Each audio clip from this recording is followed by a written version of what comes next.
তৃণমূলের সঙ্গে আরো দূরত্ব বাড়ালেন সুখেন্দু শেখর রায়। রাজ্যসভার সাংসদ সুখেন্দু শেখর রায়। কথা বলবো প্রতিনিধি মৈত্রীর সঙ্গে। কি হয়েছে মৈত্রী?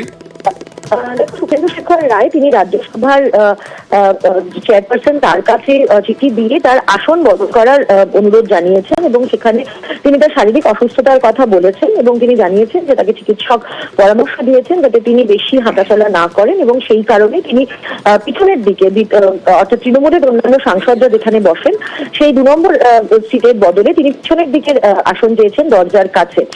যদিও এই নিয়ে যথেষ্ট জল্পনা শুরু হয়েছে, তার কারণ সাম্প্রতিককালে বেশ কিছু ক্ষেত্রে তার স্বতন্ত্র অবস্থানের জন্য তৃণমূলের থেকে তার স্বতন্ত্র অবস্থান দেখা গিয়েছে, ফলে এখানে তিনি তৃণমূলের থেকে দূরত্ব বাড়াতে চাইছেন কিনা সে প্রশ্ন কিন্তু উঠছে। বেশ, ওকে। এর আগে দেখালাম চোপড়ায় প্রশাসনের পক্ষ থেকে বালি পাচার রুখতে অভিযান করা হয়েছে, অভিযান করেছে। আর এবার দেখাবো বালি পাচার রুখতে গেল প্রশাসনের পক্ষ থেকে অফিসাররা রুখতে গেলেন, হামলা হলো তাদের উপরে। কোথায়? দেখতে গেলে থাকতে হবে।